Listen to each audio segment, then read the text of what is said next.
Hello, it's Michelle, the Childcare Entrepreneur. So let's talk about math and manipulatives. And I did a video about my block center, and we talked a little bit about the difference between blocks and manipulatives.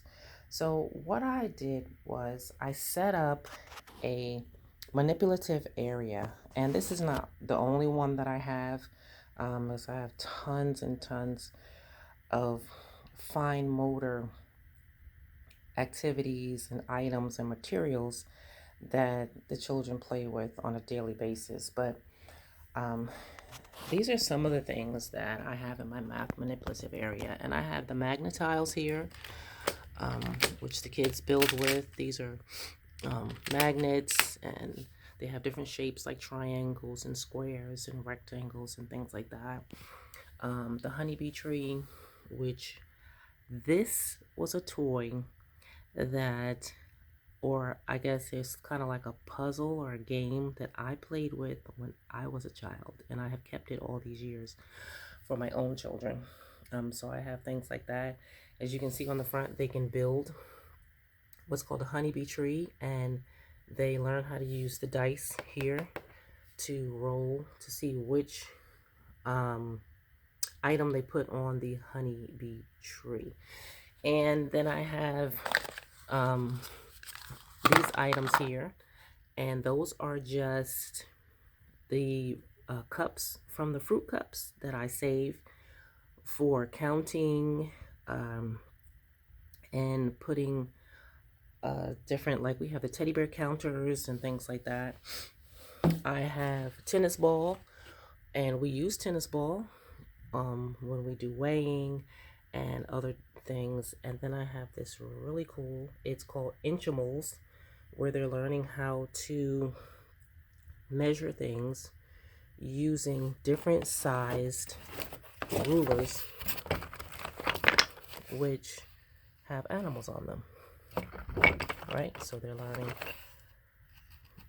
how to count these lines here, right, to measure. And then I have the peg numbers and the peg boards, where they use these pegs here to count on the pegboard. So if it's 10, they have to use 10 pegboards, 10 pegs to put, and they count the pegs. So that's a lot of fun for that there. And then I have just a canvas, I guess, bin, and I have two of them. And in this one, I have dominoes. That's good for your math manipulative area. I have the stacking cups, and you know those can go with your infants and your toddlers, right?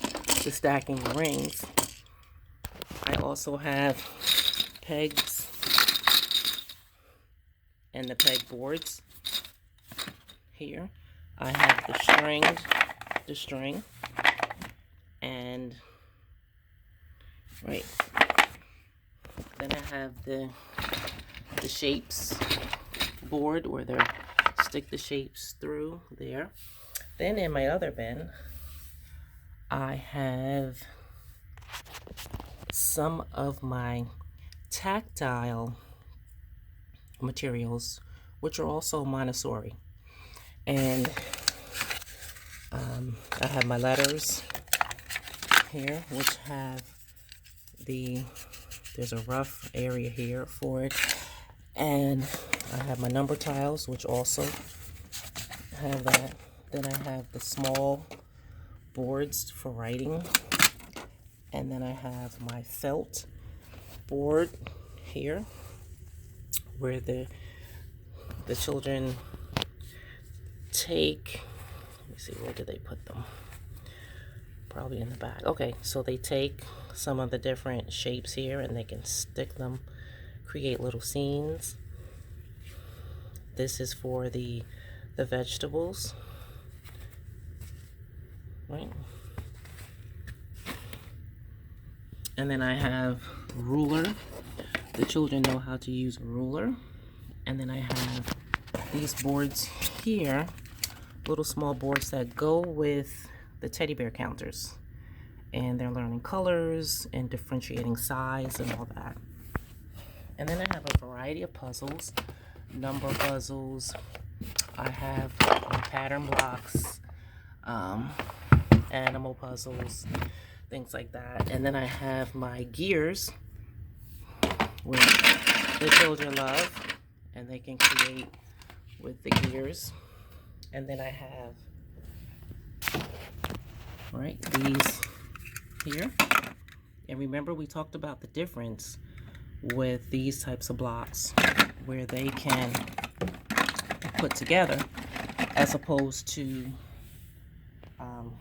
the other types of blocks. Then I have some smaller blocks here, right, which are considered manipulatives. And then I have a tool area here, which I put sometimes on my block area.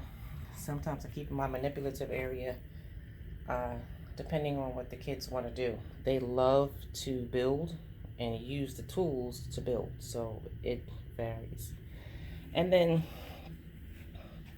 here I have my smaller table where 2 children can sit at a time, because when you're working with sometimes the manipulatives, you want to have a smaller group where they can focus on a lot of what they're doing. And they also work on the floor too, so they're not always sitting at the table or anything. It depends on how many want to work with different manipulatives. So I have my my scale here, and this is good also for a weigh station. So some may have a weigh station where they have the scale, and you can use your bear counters. And I have the animal counters. And we do a lot with measuring. We use the tennis ball that I showed you in our weigh station as well. You can do a lot of different things. You can use your rulers, the cards that I showed you. You can use those as well. And then I also utilize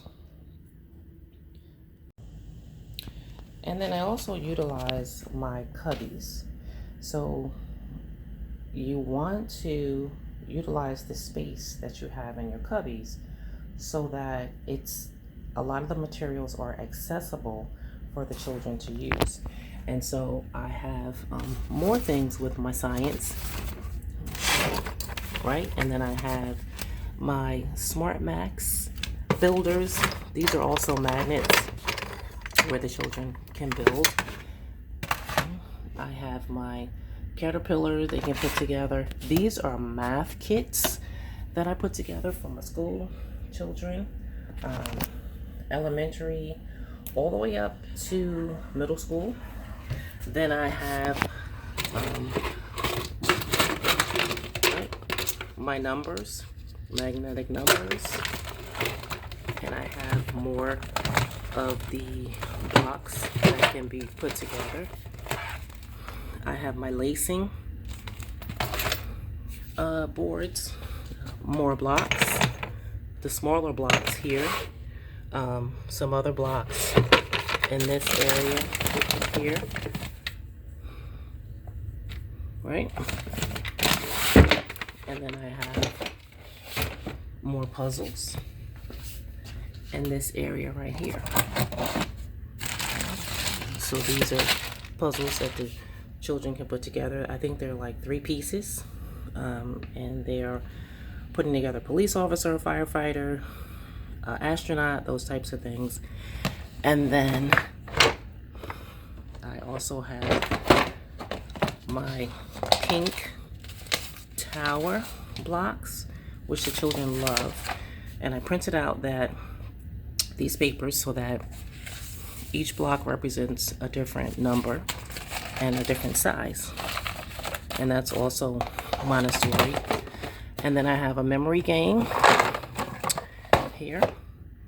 I also have more puzzles And they love the puzzles where they can open up and put stuff in. And what's interesting, so they differentiate lunchtime meals, put that in there. What goes in an oven, turkey.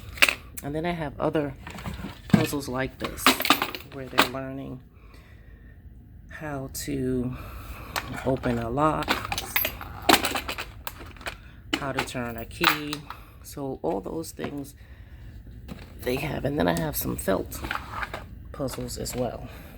And what I like to use is my table, and the children can set out a lot of these things.